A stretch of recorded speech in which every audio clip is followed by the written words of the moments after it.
est spirituelle en nous par Jésus-Christ mon Seigneur. Le diable n'est pas balola à mon anénaï.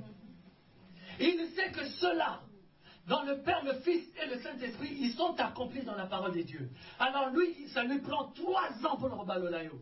Et bien Dieu, ça lui prend que 3 jours pour rentrer dans le lieu des repos. Mais le diable, ça lui prend 3 ans. Alléluia.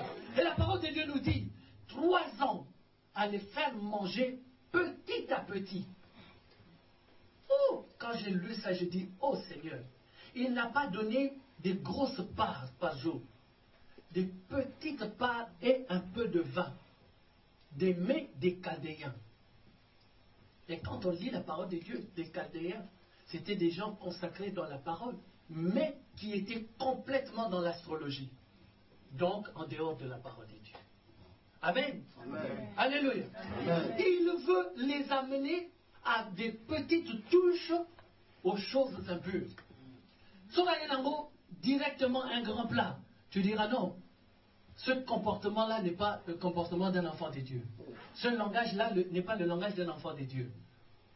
En parlant nourriture, ne regardons pas le repas que tu prends, que tu manges, mais regarde plutôt ce que tu reçois et qui rentre dans ton cœur. Amen. Amen. C'est qu'on t'enseigne. On a commencé à les enseigner par petites touches pour transformer leur vie. Et cela devait prendre 3 ans. Amen. Mais Daniel prit la résolution, qui est une ferme décision, de ne pas prendre les mets que leur proposait le roi. Première réaction. Je ne prendrai pas le repas que me proposent les Chaldéens. Je ne prendrai pas le repas que me propose le monde. Je ne prendrai pas le repas que me propose Saint-Denis, si vous voulez comprendre. C'est une image. Mais je prendrai que le repas que me propose la parole de Dieu. Alléluia. Je ne dis pas que Saint-Denis c'est mauvais, mais c'est pour que vous compreniez. Je ne prendrai pas le repas du monde, mais je prendrai le repas qui est la parole de Dieu. Il prit cette résolution. Il s'y tint ferme. Daniel résolut de ne pas se souiller par cela et demanda au chef des eunuques de ne pas l'obliger à se souiller. De ne pas l'obliger à se souiller. C'est que c'était une souillure. Et Dieu dit, Dieu lui fit trouver faveur et grâce devant cet homme. Daniel demanda qu'on les éprouve pendant 10 jours. Et cela arriva. Dieu accorda à Daniel et à ses amis intelligence et force. Amen. Amen.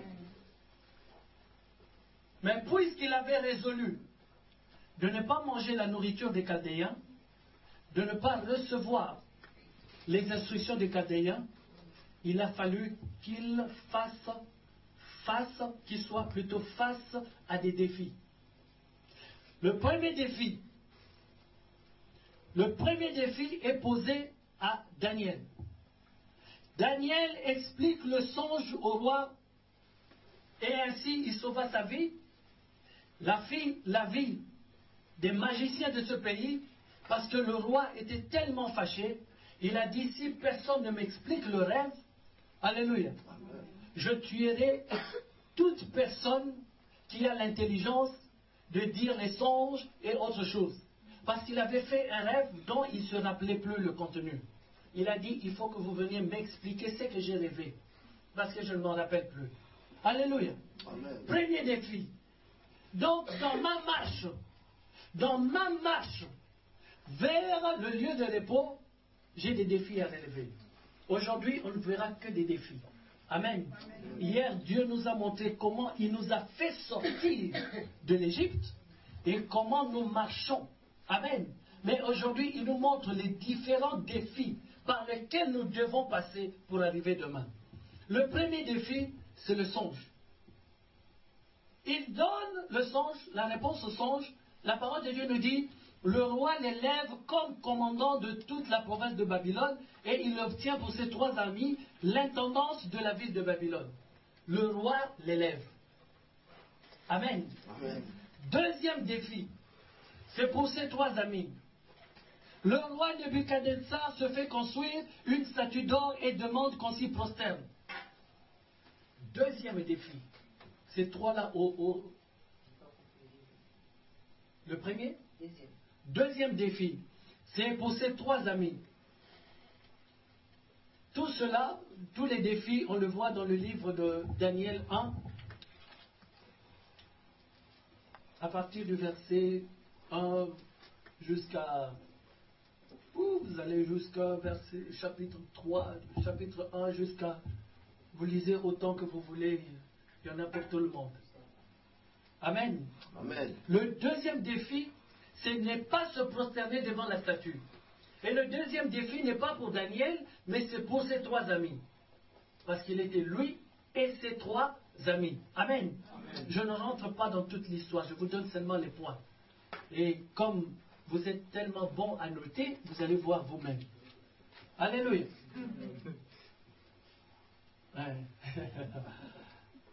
Alléluia. Parce qu'ils ont été accusés par les Chaldéens. Shadrach, Meshach et Abed-Nego ont refusé de servir les dieux étrangers. Deuxième défi. Amen. On les arrêta. Ils répliquèrent ainsi au roi. Écoutez bien. Nous n'avons pas besoin de te répondre là-dessus. Voici notre Dieu que nous servons peut nous délivrer de la fournaise ardente et il nous délivrera de ta main, ô roi. Sinon, ô roi, sache que nous ne servirons pas tes dieux, tes petits dieux avec des D minuscules, et que nous n'adorerons pas la statue d'or que tu as élevée. Amen. Amen. Il refuse nettement, avec force et vigueur. Alléluia.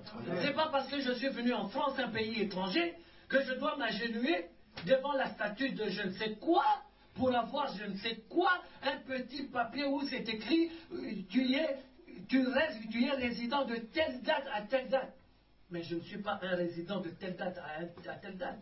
Je suis un résident éternel sans date. Amen. Alléluia. Alléluia.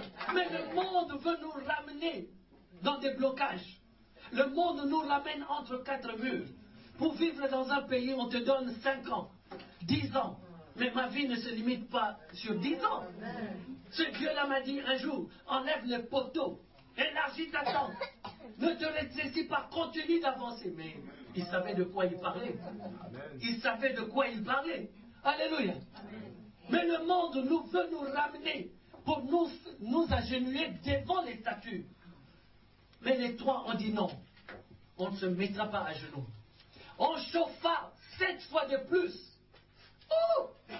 7 fois de plus la fosse. Alléluia. On y a mis du feu.